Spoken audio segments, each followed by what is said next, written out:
En quel évangile croyez-vous maintenant ? 1 Roi 13, 33 à 34. Après cet événement, Jéroboam ne se détourna point de sa mauvaise voie. Il créa de nouveau des prêtres des hauts lieux pris parmi tout le peuple. Quiconque en avait fait le désir, il le consacrait prêtre des hauts lieux. Ce fut là une occasion de péché pour la maison de Jéroboam, et c'est pour cela qu'elle a été exterminée et détruite de dessus la face de la terre. Il pleut doucement. Hier, en regardant la télé, j'ai vu Bill Gates disant dans une interview qu'il est maintenant possible d'implanter des puces d'ordinateur dans le corps humain. Jusqu'à maintenant, les puces avaient été implantées dans des objets inanimés ou des animaux pour les suivre, mais maintenant, il est possible d'implanter des puces d'ordinateur dans le corps humain. Cela montre que les temps de la fin décrits dans Apocalypse chapitre 3 s'approchent rapidement. Auparavant, les puces pouvaient être implantées dans un petit nombre de parties du corps, comme le poignet ou le dos de la main, mais comme ces puces pouvaient s'enlever facilement par une opération chirurgicale, elles sont maintenant implantées plus profondément dans les organes du corps humain pour qu'on ne puisse pas les enlever si facilement. Selon Bill Gates, c'est maintenant largement possible. Les gens du monde, bien sûr, seront assez excités par cette nouvelle technologie. Il y a certains avantages qui viennent avec cette technologie. Par exemple, si quelqu'un est kidnappé, vous pouvez le suivre et le localiser en utilisant les GPS par satellite. Quand j'ai entendu cette nouvelle hier matin, je me suis rappelé que le temps de l'Apocalypse approche de nous de plus en plus vite. Nous venons de lire quelques versets de 1 Roi. Récemment, j'ai prêché sur l'hérésie, et je suis un peu inquiet que des gens soient offensés par ce que je dis. Mais il est temps que je prêche au sujet de l'hérésie, et je dois continuer de le faire jusqu'à ce que nos pensées puissent clairement reconnaître qui sont les vrais hérétiques. Je crois que les gens du monde entier doivent aussi avoir la bonne compréhension des hérétiques pour que l'évangile de l'eau et de l'esprit soit encore plus diffusé. Le passage des Écritures d'aujourd'hui vient de 1 Roi 13, versets 33 à 34, et il est écrit là « Après cet événement, Jéroboam ne se détourna point de sa mauvaise voie. Il créa de nouveau des prêtres des hauts lieux pris parmi tout le peuple. Quiconque en avait le désir, il le consacrait prêtre des hauts lieux. Ce fut là une occasion de péché pour la maison de Jéroboam, et c'est pour cela qu'elle a été exterminée et détruite de dessus la face de la terre. » Il est aussi écrit en 1 Roi 12, verset 33, « Et il monta sur l'autel qu'il avait fait à Béthel le 15e jour du 8e mois qu'il avait choisi de son gré. Il fit une fête pour les enfants d'Israël, et il monta sur l'autel pour brûler des parfums. » Ces deux passages parlent de Jéroboam, un homme qui avait commis de grands péchés devant Dieu. Il avait fait des veaux d'or pour remplacer Dieu, changé la date du jour de l'expiation arbitrairement par lui-même, et désigné des gens ordinaires comme sacrificateurs à la place des Lévites. Pire encore, il a lui-même offert des sacrifices à Dieu. À ce moment-là, un serviteur de Dieu s'est présenté et a condamné les actes de Jéroboam en lui disant « Autel, autel, ainsi parle l'Éternel. Voici, il naîtra un fils à la maison de David, son nom sera Josias. Il immolera sur toi les prêtres des hauts lieux qui brûlent sur toi des parfums, et l'on brûlera sur toi des ossements d'hommes. » 1 Roi 13, verset 2. Cependant, Jéroboam ne s'est pas détourné de ses mauvaises voies, mais a continué de nommer des sacrificateurs parmi les gens ordinaires pour servir dans les sanctuaires et faire des sacrifices. C'était un grave péché devant Dieu. Comme le mentionne la Bible, Jéroboam a bâti beaucoup de sanctuaires dans tout Israël. Des sacrifices étaient offerts surtout aux idoles dans ces sanctuaires. Jéroboam éleva des veaux d'or à Dan et à Béthel, et il amena le peuple d'Israël à les adorer. Et il bâtit des sanctuaires pratiquement dans tout le royaume du nord d'Israël, où les 10 tribus d'Israël vivaient.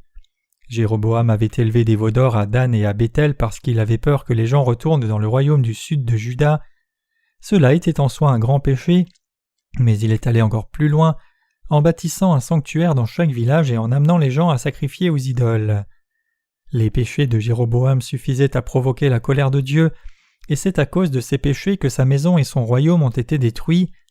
Jéroboam n'a pas seulement offert des sacrifices lui-même, mais il a aussi nommé des sacrificateurs parmi des personnes ordinaires pour qu'elles adorent les idoles dans les sanctuaires. Il désignait tous les volontaires comme sacrificateurs des sanctuaires. En amenant ainsi les gens d'Israël à servir des idoles, Jéroboam a provoqué la colère de Dieu. Comme ces péchés de Jéroboam ont provoqué la colère de Dieu, le peuple d'Israël a été détruit par Dieu. C'est à cause de ces péchés qu'Israël a perdu sa souveraineté et que son peuple a été massacré par des étrangers. Ceci s'est passé à cause des péchés que Jéroboam a commis et parce que le peuple d'Israël a suivi ces péchés. La destruction du peuple d'Israël n'était pas du fait des péchés de quelqu'un d'autre, ils ont été détruits à cause des péchés que Jéroboam a commis devant Dieu, et ces péchés continuent d'exister sans fin dans le christianisme d'aujourd'hui aussi, commis par de faux prophètes. Même dans le christianisme du temps présent, cette foi fallacieuse continue de se transmettre.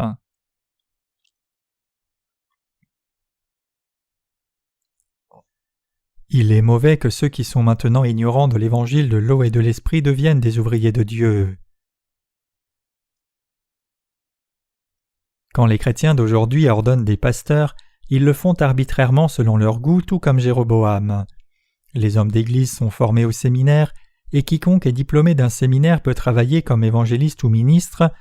Certains étudiants dans les séminaires sont là seulement parce qu'ils n'ont pas pu s'adapter à la vie sociale. Dans beaucoup de ces cas, où les gens trouvent difficile de vivre, ils pensent que c'est une façon dont Dieu les appelle, et ils fréquentent donc un séminaire de leur propre chef.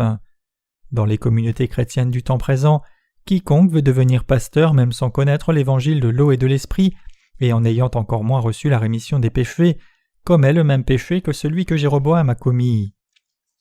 Les fonctions de pasteur ou d'évangéliste sont données pour servir l'œuvre de Dieu.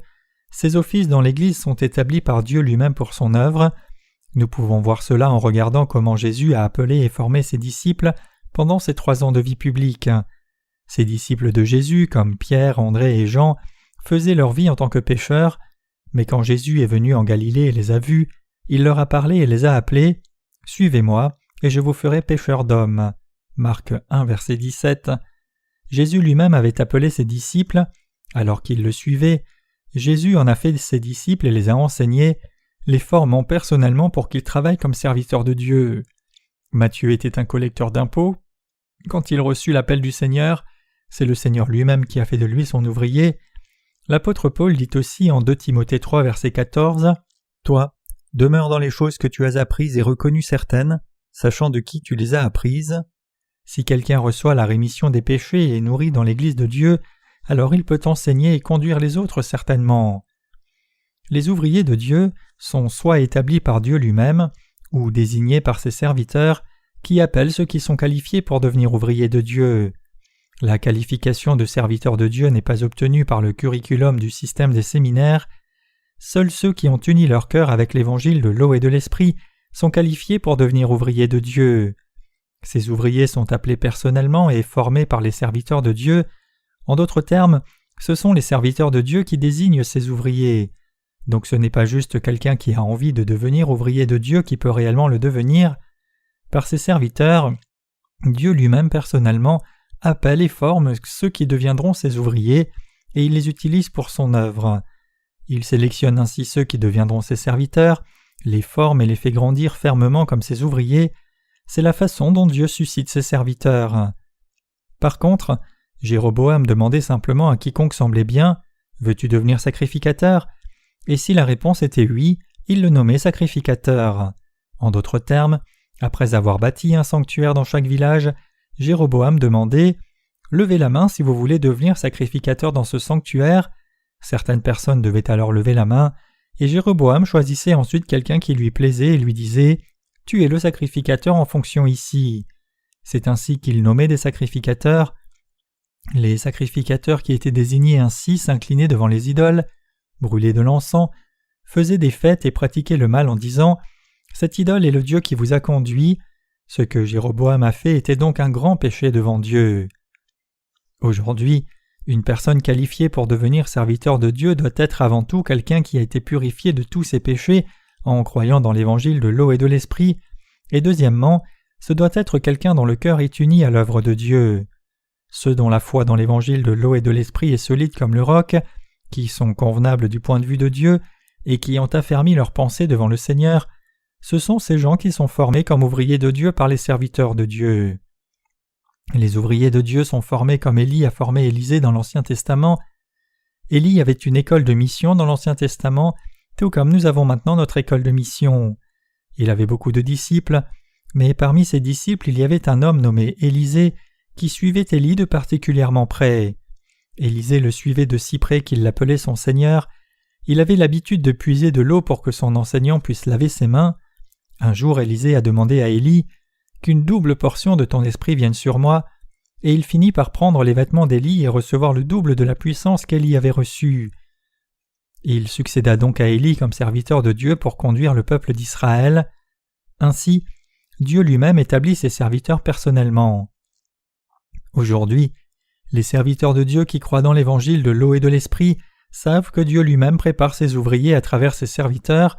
Seuls les croyants dans l'évangile de l'eau et de l'esprit sont qualifiés pour devenir serviteurs de Dieu.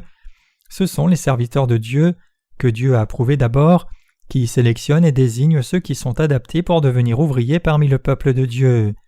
C'est ainsi que quelqu'un devient ouvrier de Dieu. Tout comme c'était le cas au temps de l'Ancien Testament, le même principe s'applique aussi au temps du Nouveau Testament. Qui l'apôtre Paul a-t-il établi comme serviteur de Dieu ?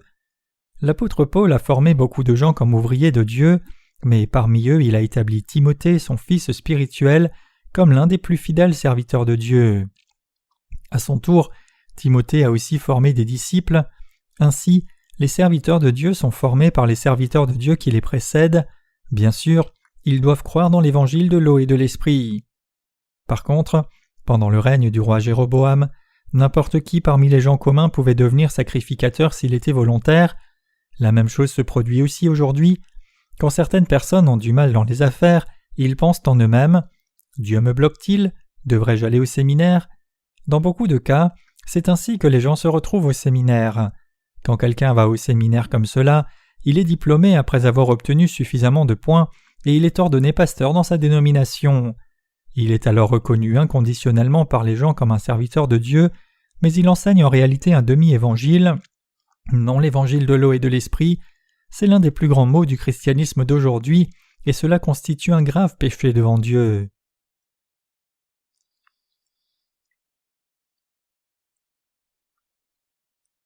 Pourquoi le christianisme d'aujourd'hui est-il devenu si désolé ? La raison pour laquelle le christianisme d'aujourd'hui est devenu un repère de loups avec des masques de brebis qui servent des veaux d'or est qu'il est devenu un groupe d'intérêt. Mes chers croyants, devant Dieu, le fait que quelqu'un fréquente le séminaire ne signifie pas qu'il puisse devenir un ministre inconditionnellement. Seuls ceux qui ont vraiment reçu la rémission de leurs péchés par la foi dans la parole d'évangile de l'eau et de l'esprit de tout cœur sont capables et qualifiés pour devenir serviteurs de Dieu. Dieu leur demande « Avez-vous été purifiés de vos péchés, blancs comme neige en croyant dans l'évangile de l'eau et de l'esprit ? Avez-vous crucifié votre ancienne nature en Christ ? Irez-vous vraiment à gauche si le Seigneur vous dit d'aller à gauche et à droite si le Seigneur commande d'aller à droite ?» Si quelqu'un répond aux questions du Seigneur par un « oui » et veut demeurer avec le Seigneur et vivre sa vie en union avec lui, il peut alors devenir ouvrier de Dieu. L'homme ne peut pas susciter des ouvriers de Dieu et ses serviteurs arbitrairement. Le serviteur de Dieu, qui a d'abord cru dans l'évangile de l'eau et de l'esprit, doit examiner la foi de quelqu'un avec l'évangile de vérité, et c'est seulement si sa foi se trouve juste qu'il est formé pour être ouvrier de Dieu. Les serviteurs de Dieu ne sont pas formés par des pécheurs. Certains de vous pourraient se demander « Même dans l'Église de Dieu, ce sont les prédécesseurs dans la foi qui forment des hommes et femmes comme ouvriers, donc comment pouvez-vous dire que c'est Dieu qui les suscite et non l'homme ?» Dans l'Église de Dieu, Dieu lui-même personnellement forme ses ouvriers, à travers ses serviteurs, parmi ceux qui croient dans l'évangile de l'eau et de l'esprit.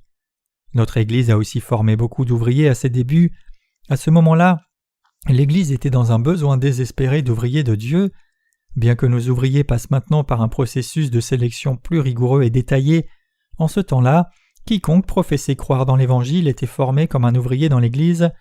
Tous les volontaires en Christ étaient acceptés à 100%, et moi-même comme leader de l'Église devais m'agenouiller et supplier en disant « S'il te plaît, viens à l'école de la mission pour être formé, tu n'as pas besoin de faire les 6 mois de formation en entier, 3 mois devraient suffire, nous serions si heureux si tu pouvais suivre le programme jusqu'à la fin même si tu ne l'aimes pas. » Le résultat c'est que parmi ceux qui ont été formés pour être des ouvriers comme cela au départ, beaucoup ont fini par quitter l'Église car ils n'étaient pas fidèles. Cependant, ce n'est plus comme cela que les ouvriers sont formés. Si quelqu'un veut devenir un ouvrier de l'Église de Dieu, il doit être formé par les serviteurs de Dieu qui croient dans l'évangile de l'eau et de l'esprit. Par contre, regardez Jéroboam. Par lui-même, il faisait des sacrificateurs de qui le voulait. C'était un grave péché devant Dieu, et comme cela a aussi conduit le peuple d'Israël à commettre un péché abominable devant Dieu, ils ont tous été détruits à la fin. Nous ne devons jamais oublier ce fait. Même aujourd'hui, beaucoup de gens qui commettent le même péché de Jéroboam continuent de s'élever dans les communautés chrétiennes. De nos jours, si quelqu'un est diplômé d'un séminaire organisé par sa dénomination, il est ensuite ordonné serviteur de Dieu, même s'il ne croit pas en l'évangile de l'eau et de l'esprit. Bien que tous ceux qui ont une formation au séminaire ne deviennent pas réellement serviteurs de Dieu, une fois que quelqu'un est diplômé du séminaire de sa dénomination, il peut être ordonné s'il le souhaite, et une fois qu'il est ordonné, il est fait pasteur dans sa dénomination. Donc quand il se présente aux gens, il dit « Je suis pasteur de telle et telle dénomination ». Par contre, notre assemblée demande d'abord si un candidat au pastorat connaît réellement ou non l'évangile de l'eau et de l'esprit par lequel le Seigneur nous a sauvés du péché, et s'il a réellement ou non été purifié de ses péchés en croyant dans l'évangile de l'eau et de l'esprit de tout cœur. Tout candidat au pastorat doit être capable de répondre sincèrement par un « oui ». À la différence de nous, cependant, beaucoup de pasteurs dans les communautés chrétiennes d'aujourd'hui sont dans le ministère, même s'ils ont des péchés dans leur cœur. Les séminaires aujourd'hui enseignent-ils l'évangile de l'eau et de l'esprit? Amènent-ils leurs étudiants à recevoir la rémission de leurs péchés par la foi dans l'évangile de l'eau et de l'esprit? Y a-t-il un cours de séminaire qui enseigne cet évangile de l'eau et de l'esprit? Les professeurs de séminaire connaissent-ils ce véritable évangile? Enseignent-ils cet évangile de l'eau et de l'esprit à leurs étudiants? Désignent-ils leurs étudiants comme serviteurs de Dieu après leur avoir enseigné cet évangile et les avoir amenés à y croire? Non, ce n'est pas le cas. Dans les séminaires aujourd'hui, il n'y a pas de professeurs qui enseignent l'évangile de l'eau et de l'esprit, et donc les étudiants ne connaissent pas cet évangile non plus. De plus, la foi dans l'évangile de l'eau et de l'esprit n'est même pas le standard à partir duquel quelqu'un est ordonné comme ministère. Au contraire, chaque dénomination désigne ceux qui croient dans ses propres doctrines, comme ses hommes d'Église, et non ceux qui croient dans l'évangile de l'eau et de l'esprit. Quiconque veut devenir un vrai serviteur de Dieu doit être quelqu'un qui avant tout croit dans l'évangile de l'eau et de l'esprit, et qui a aussi déterminé son cœur à vivre pour la diffusion de l'évangile. Il devrait aussi avoir un don qui correspond à sa fonction, aux yeux des serviteurs de Dieu qui le précèdent, et avoir reçu de Dieu la capacité d'être dans le ministère. C'est quand il est ainsi jugé être un instrument pour servir l'Évangile qu'il peut être désigné serviteur de Dieu. Aujourd'hui cependant, beaucoup de gens sont ordonnés pasteurs inconditionnellement sur la seule base de leur formation théologique, même s'ils ne connaissent pas l'Évangile de l'eau et de l'esprit. De plus, le standard sur lequel les pasteurs sont ordonnés ne se trouve pas dans l'Évangile de l'eau et de l'esprit. Quiconque croit simplement et adhère aux doctrines d'une dénomination donnée est désigné comme un ministère. C'est ainsi que les pasteurs d'aujourd'hui sont ordonnés dans leurs dénominations respectives, et c'est pour cela qu'il y a des hérétiques dans le christianisme. Chacun dans ce monde peut recevoir la rémission des péchés seulement s'il croit dans l'évangile de l'eau et de l'esprit. La vérité, c'est que c'est seulement par l'évangile de l'eau et de l'esprit que l'on est remis de tous ses péchés. C'est quand les gens croient dans la parole d'évangile de l'eau et de l'esprit que tous leurs péchés sont expiés dans leur cœur. Cela signifie que si un séminaire n'enseigne pas l'évangile de l'eau et de l'esprit, et s'il ne limite pas les serviteurs de Dieu à ceux seuls qui croient dans cet authentique évangile, ces séminaires ne sont rien de plus que des institutions qui font des hérétiques. C'est pour cela que les séminaires d'aujourd'hui sont si mauvais. 1 Roi 12, verset 32 dit que Jéroboam a installé ses sacrificateurs à Béthel. Il a rassemblé tous ceux qui voulaient devenir sacrificateurs, et parmi ces gens il a choisi des personnes et en a fait des sacrificateurs par lui-même. Jéroboam a désigné des sacrificateurs de lui-même, disant en somme « Tu seras sacrificateur dans telle région, tu seras sacrificateur dans telle autre région. » Puis les gens choisis allaient dans leurs régions respectives et jouaient le rôle de sacrificateur dans leur sanctuaire. Aujourd'hui aussi, quelqu'un peut fréquenter le séminaire juste en étant volontaire. La réalité, c'est que si quelqu'un étudie au séminaire et est diplômé, se rend dans une école de diplômés et vit sa vie selon les enseignements de sa propre dénomination, alors il est ordonné pasteur même s'il ne connaît pas et ne croit pas l'évangile de l'eau et de l'esprit. Les pasteurs précédents qui ordonnent ces gens dans le ministère prêchent-ils l'évangile de l'eau et de l'esprit? Les professeurs de séminaire d'aujourd'hui prêchent-ils ce véritable évangile qui purifie le cœur des gens de leurs péchés? Loin de prêcher cet évangile, ils désignent inconditionnellement quiconque a une formation du séminaire, comme homme d'église ou pasteur, et donc leur dénomination devient à la fin un groupe d'hérétiques collectifs. C'est à cause de cela, parce que les chrétiens aujourd'hui qui sont ignorants de l'évangile de l'eau et de l'esprit sont dans le ministère comme pasteurs après avoir été diplômés du séminaire, que des hérétiques sont produits. Comme ces gens sont désignés comme pasteurs dans chaque région, Ils rassemblent des gens de tout l'endroit dans les églises établies par leurs dénominations respectives et prêchent un faux, un demi-évangile, qui proclame seulement le sang de la croix au lieu de l'évangile de l'eau et de l'esprit, conduisant ainsi tous ceux qui les suivent à devenir des chrétiens hérétiques qui servent les idoles. Pour ceux qui n'ont pas effacé leurs péchés par l'évangile de l'eau et de l'esprit, insistez seulement sur le don de guérison et le raccourci pour qu'ils deviennent des hérétiques. De nos jours, ceux qui servent dans les communautés chrétiennes essayent de recevoir le don de guérison parce qu'ils pensent que c'est le facteur crucial pour qu'ils prospèrent dans la chair et exercent le ministère avec succès. Tout ce qu'ils disent à leur assemblée, c'est ceci: « Je prie que vous prospériez à tous égards et soyez en bonne santé, que votre âme prospère ou non. » Faisant des réunions de réveil et invitant les gens à expérimenter la guérison, ils amènent même des incroyants dans leur foule. Ils font des annonces et disent aux gens: « Le pasteur untel fait une réunion de réveil à tel stade, à telle et telle date. Venez, si vous venez, vous serez guéris de vos maladies physiques. L'œuvre de guérison se fera si vous venez. » Toutes sortes de gens malades sont guéris de leurs maladies quand ce pasteur prie, du cancer au boiteux. Beaucoup de gens qui sont venus ont vraiment été guéris à la dernière réunion de réveil. Les gens s'amassent alors à la réunion de réveil pour expérimenter la guérison et écouter la parole de Dieu. Quand le prédicateur dit « Venez devant si vous voulez croire en Jésus », beaucoup s'avancent. Alors le prédicateur les fait prier pour recevoir Jésus comme leur sauveur. Il est si simple pour ce pasteur de les faire croire en Jésus. Le pasteur leur dira de répéter après lui en disant « Jésus, je suis un pécheur ». Il leur dira ensuite de répéter encore disant « Seigneur, j'étais destiné à l'enfer à cause de mes péchés », et les gens répéteront ces paroles. Le prédicateur continue en disant « Mais tu es mort pour moi à la croix et je te remercie pour cela. Tu as versé ton sang pour moi, effacé mes péchés et m'as sauvé de mes péchés. Donc je crois en toi maintenant. Aujourd'hui je te reçois comme mon sauveur, j'ai prié au nom de Jésus. » Quand quelqu'un fait alors la même prière, il est approuvé comme quelqu'un qui a reçu Jésus. Les pasteurs affiliés à l'église pentecôtiste prêchent souvent comme cela. Dieu dit « Je prie que tu prospères à tous égards et sois en bonne santé comme prospère l'état de ton âme. » Dieu a aussi dit « Il a été frappé pour nos fautes, brisé pour nos iniquités. Le châtiment qui nous donne la paix est tombé sur lui et par ses meurtrissures nous sommes guéris. » Le Seigneur a pris toutes nos maladies et nos iniquités. Mes chers croyants, notre Seigneur a guéri toutes nos maladies. Maintenant, je vous demande de poser vos mains à l'endroit où vous avez mal. Alors tous ceux qui sont malades posent leurs mains là où ils ont mal, de la tête à la main, le cœur, la jambe, la poitrine et ainsi de suite. Puis le pasteur prie audacieusement. J'ordonne au nom du Seigneur Jésus-Christ, partez toutes les maladies, soyez guéris de toutes vos maladies. J'ai prié au nom du Seigneur Jésus-Christ, Amen.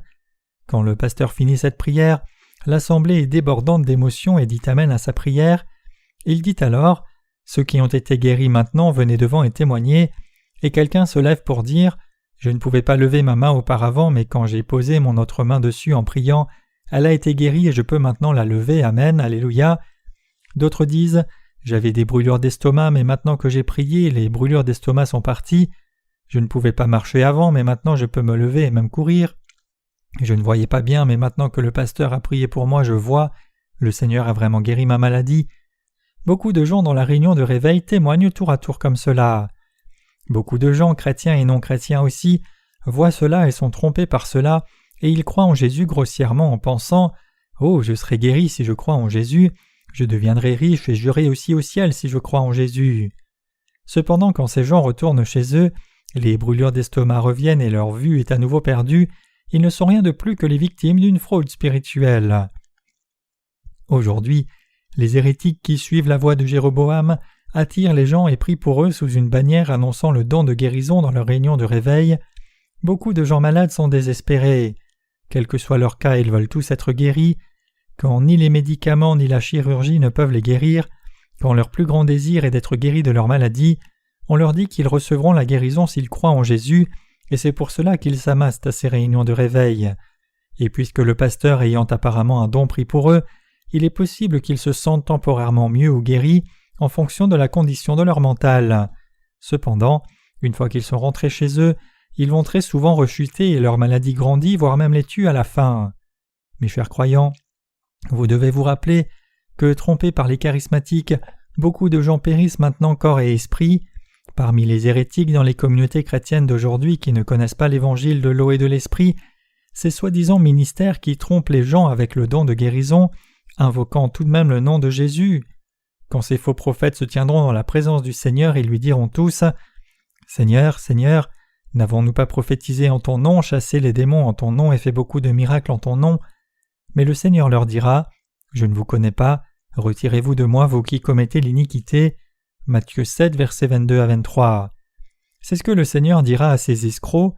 Bien que vous n'ayez jamais cru dans l'évangile de l'eau et de l'esprit, n'ayez été purifiés de vos péchés, vous avez utilisé mon nom pour faire des réunions de réveil dans le but de ramasser de l'argent, et vous étiez même respectés par les gens comme des pasteurs. En vivant sur la terre, vous avez vécu confortablement dans la chair, mais maintenant c'est le moment du jugement, vous serez jetés en enfer, et tous ceux qui vous ont écoutés seront aussi jetés en enfer. Mes chers croyants, combien de gens aujourd'hui sont trompés par les charismatiques ? C'est ce que nous dit le passage des Écritures d'aujourd'hui. La Bible dit que Jéroboam ne s'est pas détourné de ses mauvaises voies même après qu'il ait été averti sur ses péchés, et il a continué de nommer des sacrificateurs dans toutes les classes du peuple, permettant à qui le voulait de devenir sacrificateur pour servir dans les sanctuaires. Comme c'était un péché, sa maison et son peuple ont été détruits. Changer la loi du salut de Dieu est un si grand péché qui suit la voie de Jéroboam. Tant de fraudes sont commises ainsi dans les communautés chrétiennes du monde entier, avec des versions modernes de Jéroboam et ceux qui l'ont formé. Même aujourd'hui, le ministère de la tromperie se répand. Une caractéristique particulière de ces trompeurs est qu'ils prêchent seulement le sang de la croix et non l'évangile de l'eau et de l'esprit. Ayant fait leur propre modèle du salut clamant que l'on est purifié des péchés par le sang de la croix seule, ils prêchent cette fausse doctrine à ceux qui les suivent. Puisqu'ils ne connaissent rien d'autre que le sang de la croix, ils se trompent même eux-mêmes en croyant qu'ils ont été purifiés de leurs péchés alors qu'il y a du péché dans leur cœur. Ils finissent donc par s'hypnotiser eux-mêmes en pensant « Je fais partie du peuple choisi, purifié du péché, je fais partie du peuple de Dieu. » Tous ceux qui sont trompés par les faux prophètes tomberont dans ce genre d'hypnotise. Ces gens sont des pseudo-saints résidant dans les communautés chrétiennes. Ils sont de faux chrétiens qui ne sont pas du peuple de Dieu mais ils prétendent l'être. C'est une fraude pour quelqu'un qui n'est pas un serviteur de Dieu de croire et agir comme s'il l'était. Quiconque ressemble à un serviteur de Dieu mais en fait différent n'est autre qu'un faux serviteur. Ceux qui ressemblent à de vrais saints mais sont différents des saints authentiques sont des pseudo-saints et des hérétiques résidant dans les communautés chrétiennes. Ces chrétiens et ministres ne sont pas seulement une poignée sur la terre, et ces dénominations ne sont pas en petit nombre ni très éparpillées. Il y a tant d'hérésies collectives dans le christianisme. Parmi les communautés chrétiennes de par le monde, beaucoup sont collectivement devenus hérétiques. J'ai aussi été dans le ministère avant de naître de nouveau. J'étais jeune en ce temps-là. En dépit de cela, j'étais traité avec tant de respect, même par les plus anciens, car ils pensaient qu'ils seraient bénis s'ils traitaient bien le serviteur de Dieu. Mais avant de naître de nouveau d'eau et d'esprit, mon cœur avait encore des péchés. Quand je donnais un sermon, ma conscience était si troublée après que je ne pouvais même pas regarder dans les yeux mon assemblée. Donc je priais Dieu, « Seigneur, je leur ai prêché même si j'ai du péché dans mon cœur et je ne suis pas sans honte. Même si les paroles que j'ai prêchées sont justes, je ne suis pas droit devant toi. » À ce moment-là, j'avais honte de moi à cause de mes péchés et j'étais un pécheur. Le Seigneur m'a alors parlé par un passage des psaumes. « Si l'Éternel ne bâtit la maison, celui qui bâtit le fait en vain. Si l'Éternel ne veille sur la ville, les sentinelles veillent en vain. » Psaume 127, verset 1. Dieu me disait « Est-ce moi qui t'ai établi évangéliste? Est-ce moi qui t'ai ordonné pasteur? N'es-tu pas devenu un ministère par toi-même? N'essayes-tu pas de devenir un évangéliste puis un pasteur par toi-même? T'ai-je suscité? Non, je ne t'ai pas élevé comme mon serviteur. Tu t'es levé toi-même comme mon serviteur, tu es un escroc spirituel. » J'ai su à ce moment-là combien il était mauvais que je dise à l'assemblée de recevoir la rémission des péchés alors que j'avais moi-même des péchés dans mon cœur, donc je pensais abandonner mon ministère. À ce moment-là, j'ai confessé à Dieu, « Seigneur, je ne peux pas accomplir cette œuvre, ma conscience ne peut pas tolérer ce que je fais. » J'étais connu à l'école de théologie calviniste, capable d'y intervenir sans effort si on me le demandait. Quand j'étais au séminaire, j'avais considéré qu'il était important de connaître au moins la théologie correctement, et j'avais étudié très dur pour comprendre les théories et les connaissances en détail. Mais le problème des péchés qui étaient dans mon cœur n'était pas résolu. C'est pour cela que j'étais si inquiet à cause de mes péchés devant Dieu. C'est parce que je ne connaissais pas l'évangile de l'eau et de l'esprit à ce moment-là, mais je croyais seulement au sang de la croix. En ce temps-là, tous les théologiens dans le monde entier et tout ministère aussi prêchaient seulement le sang de la croix. J'ai prié et prié Dieu anxieusement. Finalement, Dieu m'a rendu capable de réaliser la vérité de l'évangile de l'eau et de l'esprit. Je pensais que si le souverain sacrificateur de l'Ancien Testament avait transféré les péchés des Israélites en posant ses mains sur l'animal à sacrifier, alors il devait y avoir quelque chose de similaire à cela dans le Nouveau Testament. C'est parce que la parole de l'Ancien Testament a clairement une correspondance dans le Nouveau Testament. Donc j'ai cherché dans la parole de Dieu en pensant, si les péchés des Israélites ont été transférés par l'imposition des mains dans l'Ancien Testament, il doit aussi être écrit dans le Nouveau Testament comment les péchés de l'humanité ont été transférés par l'imposition des mains. À chaque fois que je lisais Matthieu 3, versets 13 à 17, je me suis toujours demandé pourquoi Jésus avait été baptisé par Jean-Baptiste, et j'étais troublé par le manque de compréhension, mais un jour la lumière de la vérité est venue dans mon cœur, et par la grâce de Dieu j'ai réalisé la vérité une fois pour toutes. Il est dit « Laisse faire maintenant car il convient que nous accomplissions ainsi ce qui est juste » Matthieu 3, verset 15. À ce moment-là, j'ai réalisé qui était Jean-Baptiste. Jean-Baptiste n'était pas juste un prophète, mais il était le serviteur de Dieu qui allait transférer les péchés de l'humanité sur Jésus-Christ une fois pour toutes. J'ai alors cherché dans la Bible pour en savoir plus au sujet de Jean-Baptiste. Puisque Jésus l'a appelé Élie, j'ai regardé au récit sur Élie de 1 roi à Malachie dans l'Ancien Testament. J'ai aussi tourné mon attention vers la naissance de Jean-Baptiste, et j'ai trouvé qu'il avait été élevé comme représentant de l'humanité. Jésus lui-même rendit témoignage de Jean-Baptiste en disant « Parmi tous les fils de femmes, il n'en est point paru de plus grand que Jean-Baptiste, mais le plus petit dans le royaume des cieux est plus grand que lui. » Si Jean-Baptiste était le plus grand de ceux qui sont nés de femmes, alors il était plus grand que Moïse, Élie, le prophète Ésaïe et le prophète Daniel. Il était le représentant de toute l'humanité. Il était le souverain sacrificateur spirituel qui allait transférer tous nos péchés sur Jésus-Christ. Il était le dernier prophète de l'Ancien Testament. J'ai réalisé que les péchés du monde devaient s'arrêter lorsque Jean-Baptiste baptisait Jésus. J'ai saisi que lorsque Jean-Baptiste a baptisé Jésus, tous mes péchés et tous les péchés du monde entier ont été transférés sur Jésus, et que Jésus a accompli toute la justice de Dieu en acceptant chaque péché de tout le monde. À ce moment-là, mon esprit a atteint une compréhension réalisant « Oh, donc c'est l'évangile de l'eau et de l'esprit, c'est pour cela que Jésus parlait de tout ce qui est juste dans Matthieu 3, verset 15. » Que signifie tout ce qui est juste ? Cela signifie tout ce qui est juste. Cela signifie qu'en étant ainsi baptisé comme la forme d'une imposition des mains, Jésus a tout accompli de façon parfaitement juste.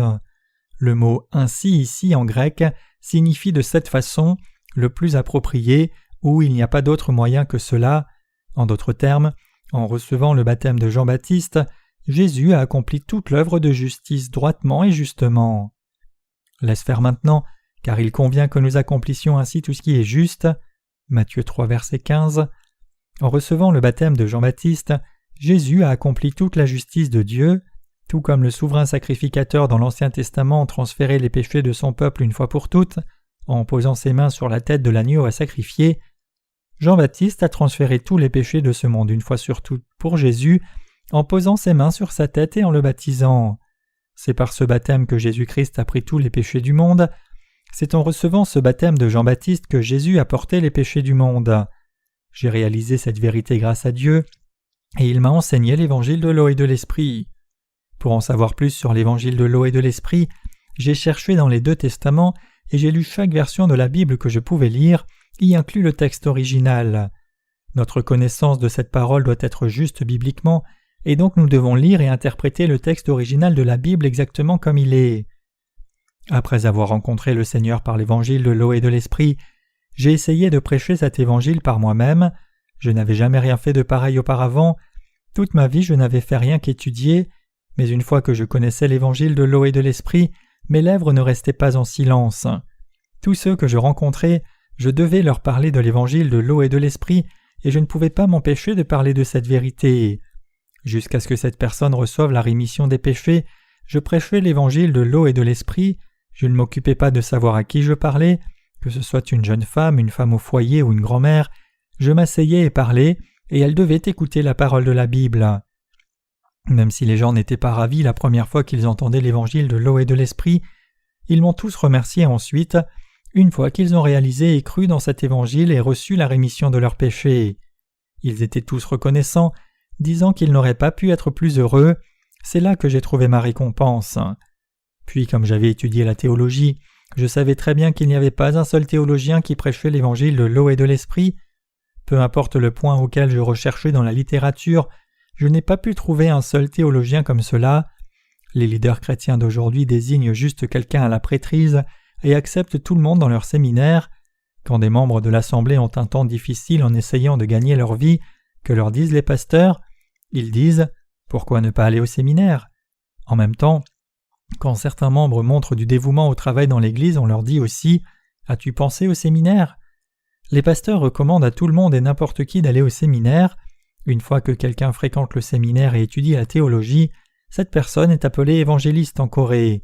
Et une fois qu'il finit son éducation au séminaire et est ordonné au ministère, il devient un pasteur à partir de là. Il implantera alors une église après son ordination. Il y a beaucoup d'hérétiques sur la face de la planète.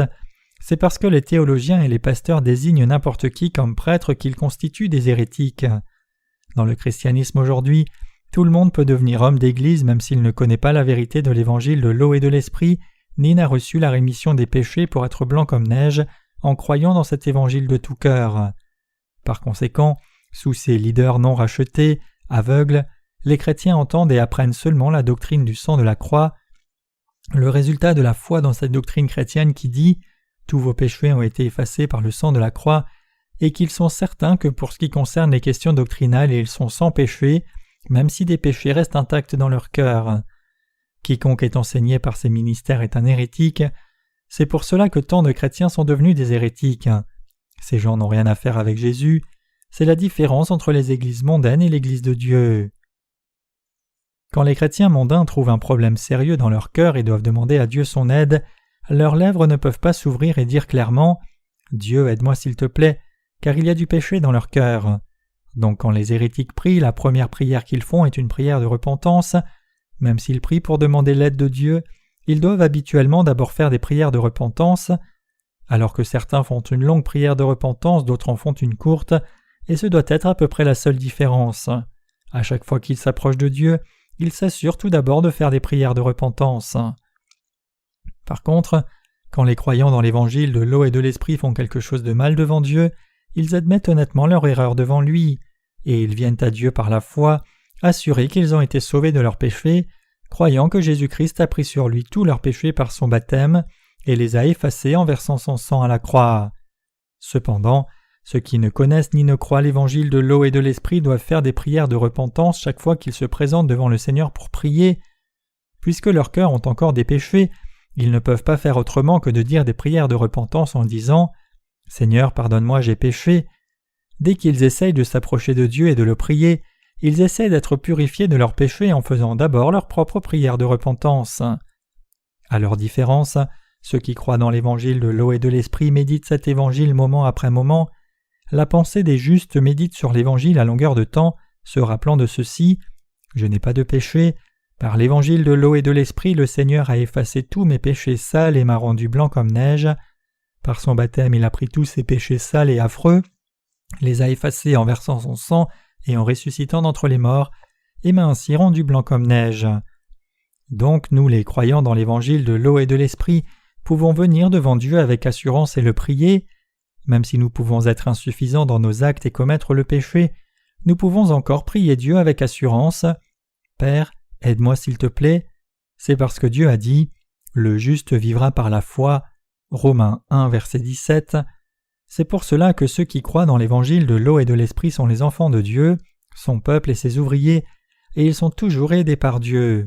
Du point de vue de Dieu, ce sont ces croyants dans l'évangile de l'eau et de l'esprit qui sont orthodoxes.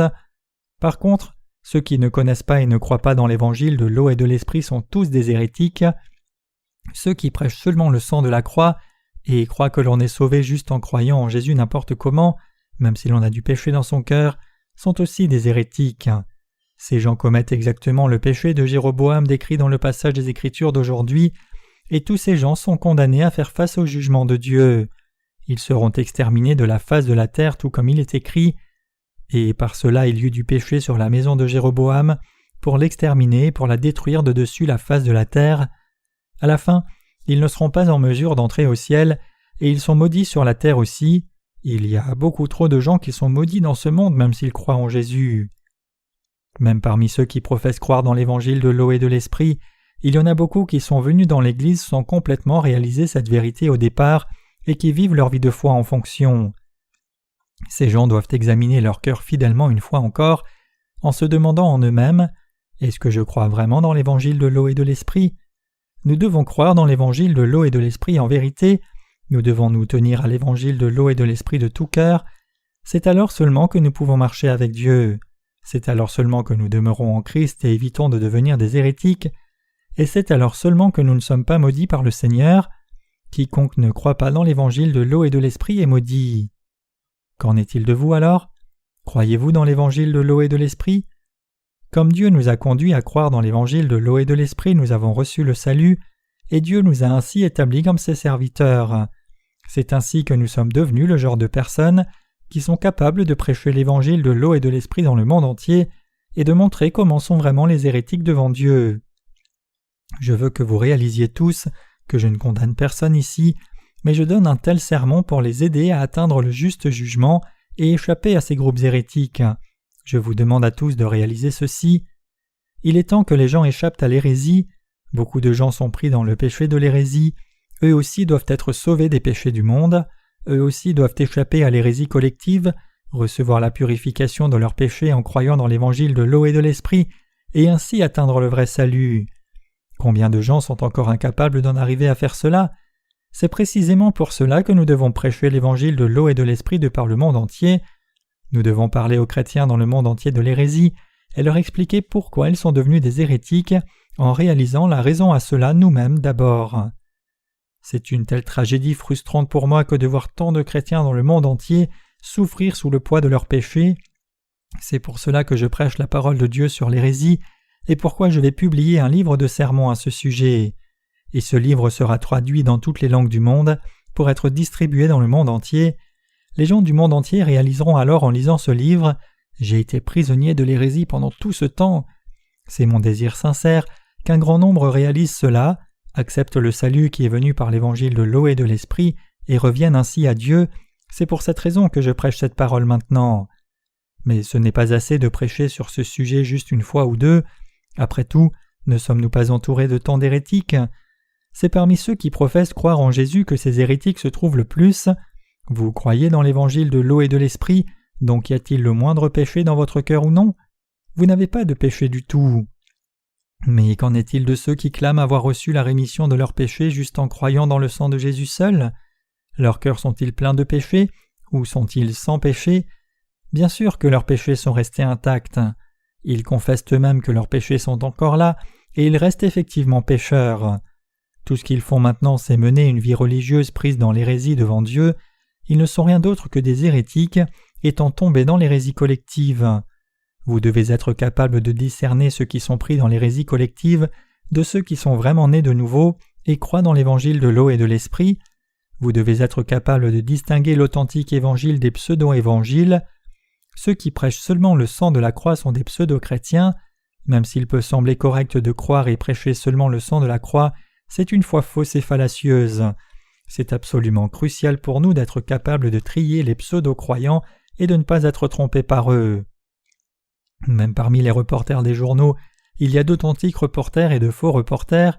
Les faux reporters extorquent de l'argent des gens sans scrupule en menaçant de publier leurs méfaits. L'on peut demander l'identification de ces faux journalistes. Ces reporters peuvent alors montrer en un flash leur carte d'identité puis l'enlever. On pourrait alors dire « Montrez-moi encore votre carte d'identité, laissez-moi prendre note, permettez-moi d'appeler votre journal pour confirmer votre identité. » Ils se retireraient alors et partiraient en courant. Dans le domaine spirituel aussi, il y a tant de faux prophètes qui prétendent être serviteurs de Dieu. Tout pasteur qui semble authentique mais en réalité est faux est un pseudo-pasteur. En fait, ce n'est vraiment pas une exagération de dire que presque tous les pasteurs sont des pseudo-pasteurs. Parmi les chrétiens d'aujourd'hui qui professent croire en Jésus, seuls ceux qui croient dans l'évangile de l'eau et de l'esprit sont de vrais chrétiens. Par contre, ceux qui croient seulement dans le sang de la croix et dont le cœur reste pécheur sont de faux chrétiens, même s'ils peuvent paraître authentiques. Une telle personne dont la foi semble authentique mais est fausse en réalité n'est autre qu'un pseudo-chrétien. Donc tous ceux qui restent pécheurs même après avoir cru en Jésus sont de faux chrétiens et des hérétiques. D'une certaine façon, on peut avoir l'impression qu'ils ont l'air authentiques. Puisque beaucoup plus de gens croient collectivement comme ils le font, cela semble qu'ils sont plus authentiques. Néanmoins, les vrais chrétiens sont seulement ceux qui croient dans l'évangile de l'eau et de l'esprit. Ce sont ces croyants dans l'évangile de l'eau et de l'esprit qui sont les authentiques gens de foi. À chaque fois que quelqu'un m'enseigne quelque chose, je m'assure toujours de confirmer sa véracité. Je ne suis pas le genre d'homme qui est facilement trompé par quelques paroles de théologiens. Avant tout, je vérifie le sens exact de la parole en regardant au texte original de la Bible en hébreu et en grec. Je regarde à la source fondamentale en d'autres termes. La première chose que je recherche lorsque je suis face à un enseignement, c'est si c'est juste ou non bibliquement. Je ne rejette pas l'enseignement de quelqu'un aveuglément, plutôt, j'examine d'abord si c'est bibliquement fondé ou non, et si c'est soutenu ou non par les Écritures, et quand l'enseignement se trouve bibliquement juste, alors j'accepte cet enseignement. Je ne communique pas seulement mes propres arguments, je ne clame pas non plus que tout en dehors de ce que je dis est inconditionnellement faux, j'accepte pleinement les enseignements d'autres personnes aussi, tant qu'ils sont justes bibliquement. Le problème cependant, c'est que tout évangile prêché par les hérétiques chrétiens d'aujourd'hui est faux, et c'est pour cela que je ne peux pas accepter cela dans mon cœur.